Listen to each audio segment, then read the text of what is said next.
Anne of Green Gables, Chapter 35, The Winter at Queen's. Anne's homesickness wore off, greatly helped in the wearing by her weekend visits home.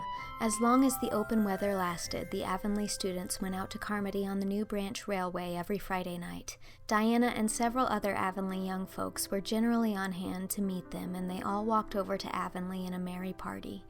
Anne thought those Friday evening gypsyings over the autumnal hills in the crisp golden air, with the home lights of Avonlea twinkling beyond, were the best and dearest hours in the whole week. Gilbert Blythe nearly always walked with Ruby Gillis and carried her satchel for her. Ruby was a very handsome young lady, now thinking herself quite as grown up as she really was. She wore her skirts as long as her mother would let her and did her hair up in town, though she had to take it down when she went home. She had large, bright blue eyes, a brilliant complexion, and a plump, showy figure. She laughed a great deal, was cheerful and good-tempered, and enjoyed the pleasant things of life frankly. "But I shouldn't think she was the sort of girl Gilbert would like," whispered Jane to Anne. Anne did not think so either, but she would not have said so for the Avery scholarship. She could not help thinking, too, that it would be very pleasant to have such a friend as Gilbert to jest and chatter with and exchange ideas about books and studies and ambitions. Gilbert had ambitions, she knew, and Ruby Gillis did not seem the sort of person with whom such could be profitably discussed. There was no silly sentiment in Anne's ideas concerning Gilbert. Boys were to her, when she thought about them at all, merely possible good comrades. If she and Gilbert had been friends, she would not have cared how many other friends he had, nor with whom he walked. She had a genius for friendship. Girlfriends she had in plenty, but she had a vague consciousness that masculine friendship might also be a good thing to round out one's conceptions of companionship and further broader standpoints of judgment and comparison. Not that Anne could have put her feelings on the matter into just such clear definition, but she thought that if Gilbert had ever walked home with her from the train over the crisp fields and along the ferny byways, they might have had many and merry and interesting conversations about the new world that was opening around them and their hopes and ambitions therein. Gilbert was a clever young fellow, with his own thoughts about things and a determination to get the best out of life and put the best into it. Ruby Gillis told Jane Andrews that she didn't understand half the things Gilbert Blythe said. He talked just like Anne Shirley did when she had a thoughtful fit on, and for her part she didn't think it any fun to be bothering about books and that sort of thing when you didn't have to. Frank Stockley had lots more dash and go, but then he wasn't half as good-looking as Gilbert, and she really couldn't decide which she liked best. In the academy, Anne gradually drew a little circle of friends about her, thoughtful, imaginative, ambitious students like herself. With the rose-red girl, Stella Maynard, and the dream girl, Priscilla Grant, she soon became intimate, finding the latter pale, spiritual-looking maiden to be full to the brim of mischief and pranks and fun, while the vivid, black-eyed Stella had a heart full of wistful dreams and fancies, as aerial and rainbow-like as Anne's own. After the Christmas holidays, the Avonlea students gave up going home on Fridays and settled down to hard work. By this time, all the Queen's scholars had gravitated into their own places in the ranks, and the various classes had assumed distinct and settled shadings of individuality. Certain facts had become generally accepted. It was admitted that the medal contestants had practically narrowed down to 3, Gilbert Blythe, Anne Shirley, and Lewis Wilson. The Avery scholarship was more doubtful, any one of a certain 6 being a possible winner. The bronze medal for mathematics was considered as good as won by a fat, funny little up-country boy with a bumpy forehead and a patched coat.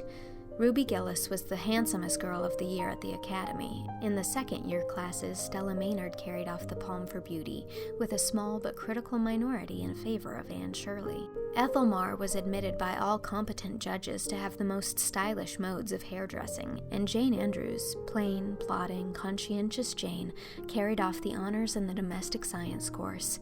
Even Josie Pye attained a certain preeminence as the sharpest-tongued young lady in attendance at Queen's, so it may be fairly stated that Miss Stacy's old pupils held their own in the wider arena of the academical course. Anne worked hard and steadily.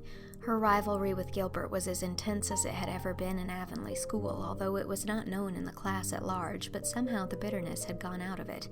Anne no longer wished to win for the sake of defeating Gilbert, rather for the proud consciousness of a well-won victory over a worthy foeman. It would be worthwhile to win, but she no longer thought life would be insupportable if she did not. In spite of lessons, the students found opportunities for pleasant times. Anne spent many of her spare hours at Beechwood and generally ate her Sunday dinners there and went to church with Miss Barry. The latter was, as she admitted, growing old, but her black eyes were not dim, nor the vigor of her tongue in the least abated. But she never sharpened the latter on Anne, who continued to be a prime favorite with the critical old lady. "That Anne girl improves all the time," she said. "I get tired of other girls. There is such a provoking and eternal sameness about them. Anne has as many shades as a rainbow, and every shade is the prettiest while it lasts. I don't know that she is as amusing as she was when she was a child, but she makes me love her, and I like people who make me love them. It saves me so much trouble in making myself love them." Then, almost before anybody realized it, spring had come. Out in Avonlea, the Mayflowers were peeping pinkly out on the Sarah barrens where snow wreaths lingered, and the mist of green was on the woods and in the valleys. But in Charlottetown, harassed Queen's students thought and talked only of examinations. "It doesn't seem possible that the term is nearly over," said Anne. "Why, last fall it seemed so long to look forward to, a whole winter of studies and classes, and here we are with the exams looming up next week. Girls, sometimes I feel as if those exams meant everything, but when I look at the big buds swelling on those chestnut trees and the misty blue air at the end of the streets, they don't seem half so important." Jane and Ruby and Josie, who had dropped in, did not take this view of it. To them, the coming examinations were constantly very important indeed, far more important than chestnut buds or Maytime hazes. It was all very well for Anne, who was sure of passing at least, to have her moments of belittling them, but when your whole future depended on them, as the girls truly thought theirs did, you could not regard them philosophically. "I've lost 7 pounds in the last 2 weeks, sighed Jane. "It's no use to say don't worry. I will worry. Worrying helps you some. It seems as if you were doing something when you're worrying. It would be dreadful if I failed to get my license after going to Queen's all winter and spending so much money." "I don't care," said Josie Pye. "If I don't pass this year, I'm coming back next. My father can afford to send me. And Frank Stockley says that Professor Tremaine said Gilbert Blythe was sure to get the medal, and that Emily Clay would likely win the Avery Scholarship."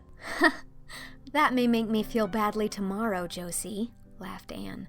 "But just now I honestly feel that as long as I know the violets are coming out all purple down in the hollow below Green Gables, and that little ferns are poking their heads up in Lover's Lane, it's not a great deal of difference whether I win the Avery or not.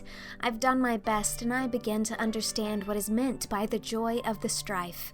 Next to trying and winning, the best thing is trying and failing. Girls, don't talk about exams. Look at that arch of pale green sky over those houses and picture to yourselves what it must look like over the purpley dark beech woods back of Avonlea." "What are you going to wear for commencement, Jane?" asked Ruby practically. Jane and Josie both answered at once, and the chatter drifted into a side eddy of fashions. But Anne, with her elbows on the windowsill, her soft cheek laid against her clasped hands, and her eyes filled with visions, looked out unheedingly across city roof and spire to that glorious dome of sunset sky, and wove her dreams of a possible future from the golden tissue of youth's own optimism. All the beyond was hers, with its possibilities lurking rosily in the oncoming years, each year a rose of promise to be woven into an immortal chaplet.